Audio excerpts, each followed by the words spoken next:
मामले में गहलोत सरकार ने, राजस्थान की सरकार ने बड़े बड़े कीर्तिमान स्थापित किए। कुछ चीजें आपके सवालों से निकलेंगी, चाहे वो शिल्पकारों के लिए हो, चाहे वो यहाँ के लोक कला के लिए हो। फंड्स बनाए गए, वहां से डिसबर्समेंट हुआ। फंड्स बहुत जगह बनते हैं लेकिन डिसबर्समेंट नहीं होता है। तो मुझे ऐसा लगता है कि बहुत सारी चीजों पर प्रहार किया है यहाँ की सरकार ने, जो कुरीतियां हैं, और बहुत सारी चीजों के माध्यम से सशक्त किया है।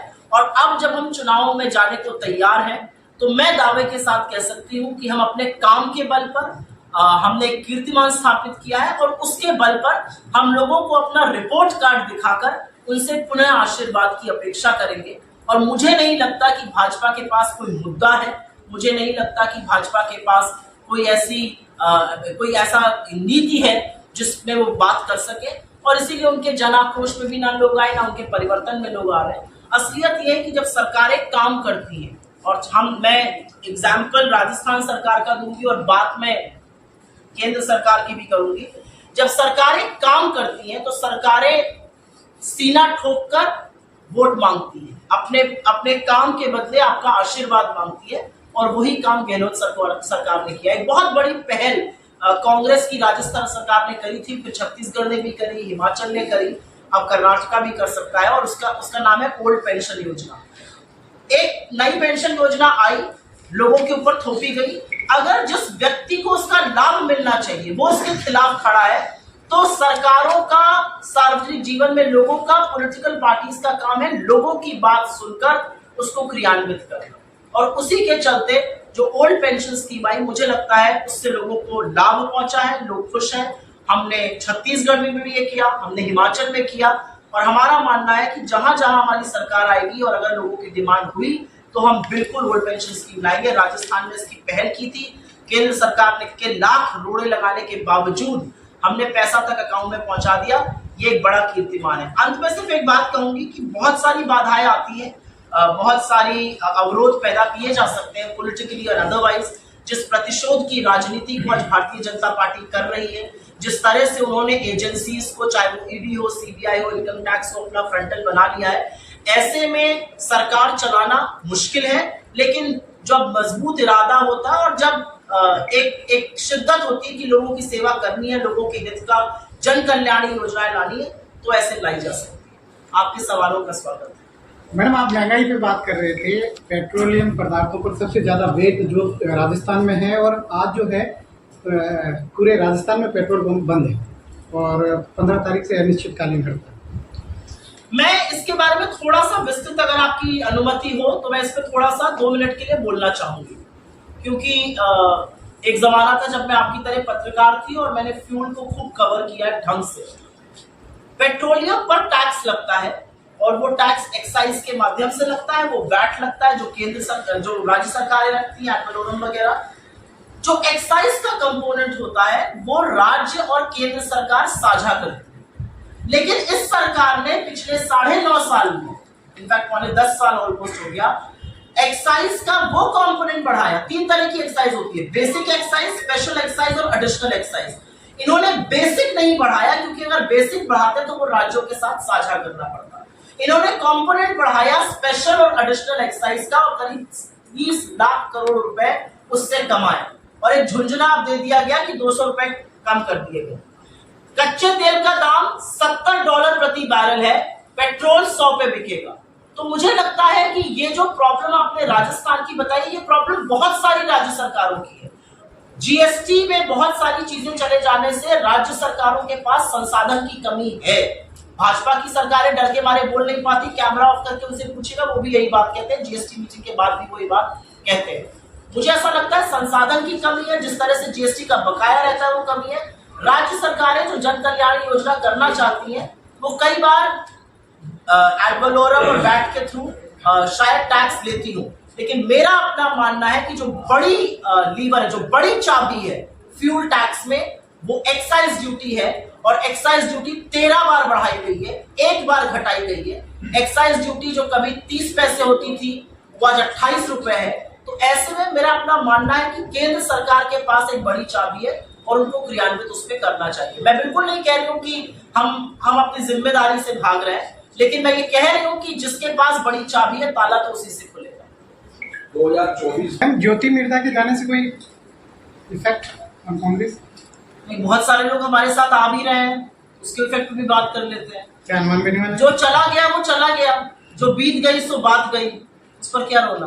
क्या अनुमान बेनीवाल से और बात मुझे करें? ऐसा लगता है, मैं एक बात आप लोगों के सामने कह रही हूँ, पता नहीं छोटा मुंह बड़ी बात, कांग्रेस का कोई व्यक्ति अगर भारतीय जनता पार्टी का दामन थामता है तो वो वस्तुतः कभी कांग्रेस का था ही नहीं, क्योंकि हमारी विचारधारा में, हमारी राजनीति में, हमारी सोच में, हमारे दृष्टिकोण में जमीन आसमान का, दिन रात का अंतर है। तो कैसे आप एक दिन कांग्रेस में और दूसरे दिन जाके आप भाजपा का झंडा उठा लेते हैं, ये मुझे आज तक खैर समझ में नहीं आया। तो शायद मैं गलत व्यक्ति हूं, उस सवाल का जवाब नहीं देने आया, पर जो पहले दिन तक कांग्रेस की गुणगान करते हैं, दूसरे दिन कांग्रेस की पोल खोल रहे हैं, तो वो आपकी रिपोर्टिंग तो कर रखी थी उन्होंने। अब कांग्रेस के नेता आरोप लगा रहे हैं वो ईडी से डर के भाजपा ज्वाइन कर रही है, ऐसा कोई? देखिए, ऐसा है कि आज की तारीख में विपक्ष की राजनीति करना बड़ा मुश्किल है, और ये मुझसे बेहतर आप लोग ज्यादा जानते हैं। आप लिखने लगे केंद्र सरकार, आप लोग तो राज्यों में हैं और आप लोग बड़ी निर्भीक पत्रकारिता कर लेते हैं। केंद्र सरकार से आज कोई सवाल नहीं पूछ सकता है, इतना बड़ा अडानी का घोटाला हो रहा है।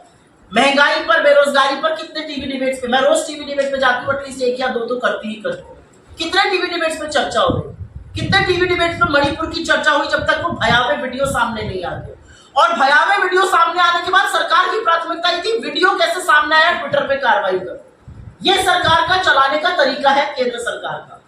तो चाहे ईडी हो, चाहे सीबीआई हो, चाहे इनकम टैक्स हो, आप मुझे ये बताने की कोशिश, कोई समझा सकता है मुझे कि ये सारे मामले विपक्ष के ही खिलाफ है। 4 गुना ईडी के केसेस में वृद्धि हुई है 2014 के बाद में, और 99% केसेस विपक्ष के खिलाफ है। भाजपा की जो वॉशिंग मशीन है, जिसमें बहुत बढ़िया सर्फ है, जिसमें गंगा जल भी डाल दिया गया है, उसमें डुबकी लगा के निकल जाओ तो आप सारे दाग धब्बों से साफ हो जाओगे। जिसकी आपने बात कही, जिसने भी ज्वाइन किया है, उनके परिवार के खिलाफ केसेस है। मैं देखना चाहती हूँ अब केसेस कहां जाते हैं। अजीत पवार को शाम को आप कहते हैं इन्होंने 78,000 करोड़ का घोटाला किया, अगले दिन सवेरे मोदी जी गलबैया करके फोटो खिंचा रहे।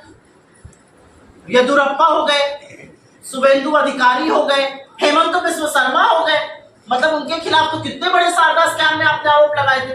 अब वो क्योंकि आपकी पार्टी ज्वाइन कर ले तो आप उनको गले से लगाए घूम रहे हैं। तो ये जो वॉशिंग मशीन है, इसमें सिर्फ भारतीय जनता पार्टी में ज्वाइन करने पर ही आप डुबकी लगा सकते हो और आपके पूरे दाग धब्बे धुल जाएंगे, आप पाक पावन निकल जाएंगे।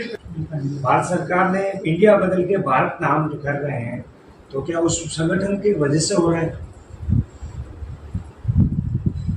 नरेंद्र मोदी की सरकार डरपोक है, नरेंद्र मोदी कायर है, और अगर कायर और डरपोक नहीं होते तो अपनी मां का नाम कभी विद्रूप कोई नहीं करता है। आप अपनी मां को हो सकता है अम्मा बुलाते हो, मैं अपनी मां को मम्मी बुलाती हूं, कोई और मां बुलाता हूं। अगर भारत माता को हम अपनी मां कहते हैं, अगर ये हमारी सरजमी है, तो अपनी मां के नाम को विद्रूप कौन करता है? कल तक आप न्यू इंडिया बनाने चले थे, हमारे संगठन का नाम, जब हमारे गठबंधन का नाम इंडिया पड़ा तो आपने इंडिया को घमंडिया, आपने इंडिया को एक टेरर ऑर्गेनाइजेशन, इंडियन मुजाहिदीन, गुलामी का प्रतीक ईस्ट इंडिया कंपनी से कंपेयर करने लगे। तो skill India, startup India, digital India, make in India, ये सब क्या था? ये गुलामी के प्रतीक थे। जिस पार्टी ने भारत जोड़ो यात्रा करी है, जिस व्यक्ति ने 4000 किलोमीटर पैदल इस देश के नाप दिए कि ये देश जुड़ा रहे, उससे ना भारत छीन सकते हैं, ना इंडिया छीन सकते हैं।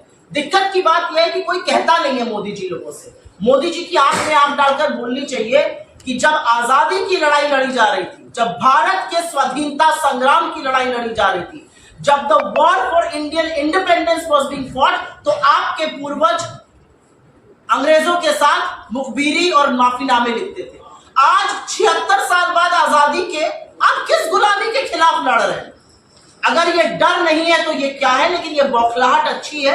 इंडिया से डरने का मतलब है वो लोगों से डरते हैं, लोगों के खौफ से डरते हैं, लोगों की नाराजगी से डरते हैं। 10 साल सत्ता के बाद अगर पेट्रोल 100 पर है और आटे और दही पर आपको जीएसटी देना पड़ रहा है, आपके बच्चे की पढ़ाई की किताबों पर आपको जीएसटी देना पड़ रहा है, पेंसिल और कलम पर आपको जीएसटी देना पड़ रहा है, अस्पताल की बेड पर आपको जीएसटी देना पड़ रहा है, तो हम किसका भला कर रहे हैं? आम आदमी, वीडियो देखिएगा, एक आया यूपी से, मतलब दिल दहलाने वाला वीडियो। एक आदमी था, उसने कोई छोटा सा लोन लिया, उसकी मृत्यु हो गई, उसकी पत्नी और लड़की उस घर में रहती थी। पहुंच गए लोग दंगा करने के लिए वहां पर। उत्तर प्रदेश की सरकार ने उन लोगों को निकाल बाहर किया सड़कों पर, और करीब आप 12 लाख करोड़ अमीरों का माफ कर देते हैं। ये क्या सरकार है? ये किस तरह की सरकार है? भारत और इंडिया में, भारत पेट्रोलियम में जो पेट्रोल है वो 100 रुपए का बिक रहा है, इंडियन ऑयल में भी 100 रुपए का है। और भारत और इंडिया के बीच में जंग मत कराइए। भारत पेट्रोलियम भी हमने बनाया, इंडियन ऑयल भी हमने बनाया, भारत हैवी इलेक्ट्रॉनिक्स भी हमने बनाया, और इंडियन इंस्टीट्यूट ऑफ रिसर्च भी हमने बनाया, इसरो भी हमने बनाया, और हिंदुस्तान एरोनॉटिक्स लिमिटेड भी हमने बनाया। तो जिसने हिंदुस्तान, इंडिया, भारत सबको आत्मसात किया हुआ है, उससे आप क्या लीजिएगा? लेकिन आपके एटीट्यूड से, आपके खौफ से ये पता है कि आप गठबंधन से डरते हैं, क्योंकि आपको पता है कि इंडिया के सामने जब कोई खड़ा होता है तो शिकस्त उसकी होती है। जब विराट कोहली और केएल राहुल शतक जड़ते हैं और हर व्यक्ति इंडिया इंडिया कहकर झूम उठता है, तो वो इंडिया कहे, भारत कहे, हिंदुस्तान कहे, सरजमी कहे, वतन कहे, कोई फर्क नहीं पड़ता, उसके दिल में ये देश धड़कता है। भाजपा